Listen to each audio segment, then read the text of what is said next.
ও chilli প্রনের combo. Fried রাইসের জন্য আমি প্রথমেই গাজর, পেঁয়াজ ও বিনস কেটে নিচ্ছি।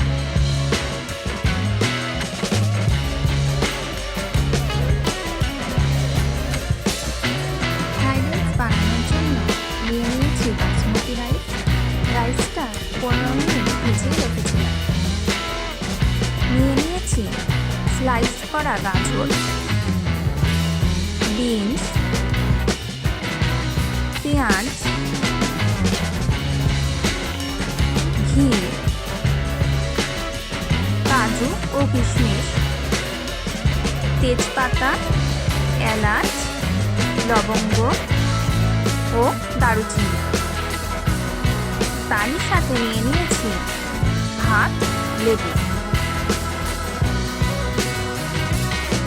আমি 6 জনের মতো ফ্রাইড রাইস বানাচ্ছি, তো সেই অনুযায়ী জলে 3 চামচ নুন দিয়েছি। নুনটা একটু বেশি দিয়েছি যাতে রাইসটা একটু নোনতা নোনতা হয়। অ্যাড করে দিচ্ছি 3 টেবিল স্পুন রিফাইন্ড অয়েল বা রাইস ব্র্যান অয়েল। জলে দিয়ে দিচ্ছি এলাচ, লবঙ্গ ও তেজপাতা। জলটা ফুটতে শুরু করলে জলের মধ্যে দিয়ে দিচ্ছি রাইস। এরপর কড়াই গরম করে কড়াইতে দিয়ে দিলাম রাইস ব্র্যান অয়েল ও 2 টেবিল স্পুন ঘি। ঘি গরম হওয়ার পর তার মধ্যে দিয়ে দিচ্ছি তেজপাতা, এলাচ, লবঙ্গ ও দারুচিনি। গোটা মশলাগুলো থেকে সুগন্ধ বেরোনো স্টার্ট হয়েছে। এরপর এতে দিয়ে দিচ্ছি স্লাইস করে রাখা গাজর ও বিনস। তারপর কিছুক্ষণ এই দুটোকে নেড়ে চেড়ে একটু ভাজা ভাজা করে নেব। এরপর এতে অ্যাড করে দিচ্ছি কেটে রাখা পেঁয়াজ।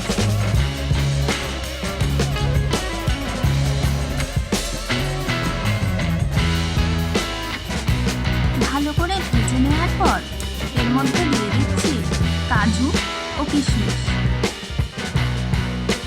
দিয়ে দিচ্ছি পরিমাণ মতো লবণ। এক্ষেত্রে মনে রাখবেন আমাদের রাইসে কিন্তু আগেই লবণ দেওয়া আছে। ভেজিটেবলসগুলো আবারও ভালো করে নেড়েচেড়ে ভেজে নেব। বাসমতি রাইসটা 90% মতো হয়ে এসেছে। এবার জল ঝরিয়ে নেব। এবার পরিমাণ মতো চিনি অ্যাড করে দিচ্ছি। ফ্রাইড রাইস একটু মিষ্টি মিষ্টি ভালো লাগে। এইবার দিয়ে দিচ্ছি হাফ লেবুর রস। এতে কালার আর টেস্ট দুটোই ভালো আসবে। জল ঝরানো রাইসটা অ্যাড করে দিচ্ছি। পুরো রাইসটা অ্যাড করা হয়ে গেছে। এইবারে 2 টেবিল স্পুন ঘি ওপর দিয়ে আবার দিয়ে দিচ্ছি। দিয়ে এটাকে খুব ভালো করে মিশিয়ে নেব।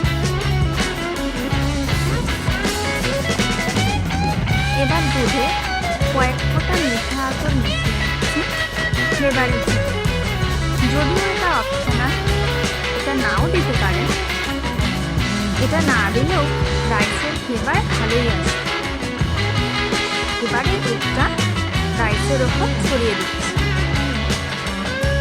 5 মিনিটের জন্য লো ফ্লেমে এটাকে ঢাকা দিয়ে রেখে দিলে আমাদের রাইস একদম রেডি।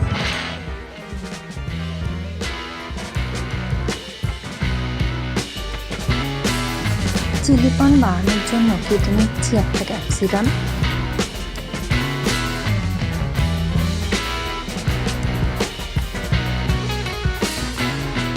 দুটো পেঁয়াজ নিয়েছি, একটা স্লাইস করে কেটে নিচ্ছি আর একটা 4 ভাগ করে নিচ্ছি।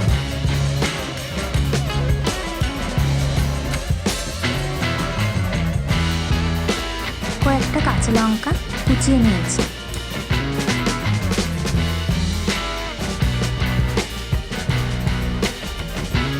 ক্যাপসিকাম বানানোর জন্য আমি নিয়ে নিয়েছি স্লাইস করা পেঁয়াজ, স্কোয়ার করা পেঁয়াজ, কুচো কাঁচা লঙ্কা, ক্যাপসিকাম, আদা রসুন বাটা ও সাথে চিংড়ি, soya sauce, tomato sauce, chilli sauce. এবার আমি চিংড়িটাকে আদা রসুন বাটা ও নুন দিয়ে ম্যারিনেট করে নিচ্ছি।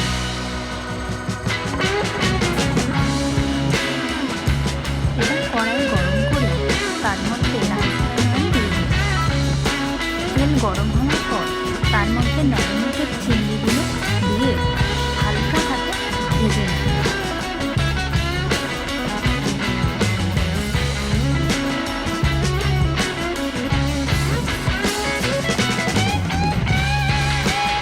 চিংড়িগুলো ভেজে নিয়ে এবার কড়াইতে পেঁয়াজ ও লঙ্কা কুচি দিয়ে দিলাম।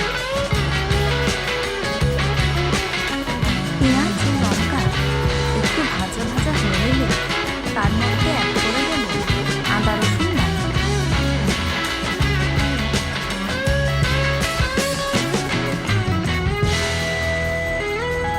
পেঁয়াজ ও আদা রসুন বাটা ভাজা হয়ে গেলে তার মধ্যে দিয়ে দিচ্ছি স্কোয়ার করে কাটা পেঁয়াজ ও ক্যাপসিকাম। এইবার এইগুলোকে ভালো করে কষিয়ে নেব।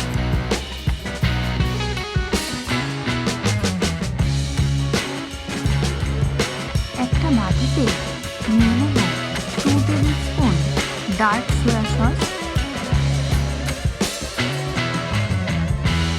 2 টেবিল স্পুন চিলি সস,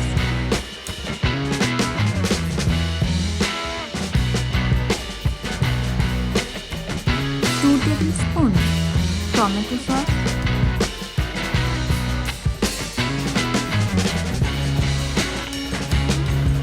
এইবার এই 3টে সসকে মিক্স করে নেব।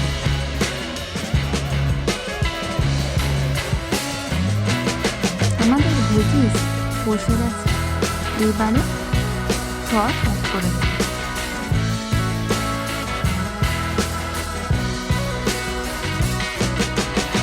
দিয়ে দিচ্ছি পরিমাণ মতো লবণ, স্বাদ অনুসারে চিনি দিয়ে দিই।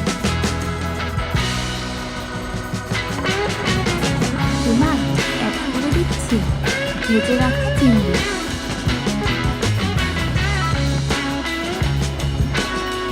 দিয়ে দিচ্ছি একটু রেড চিলি পাউডার, কিন্তু এটা অপশনাল।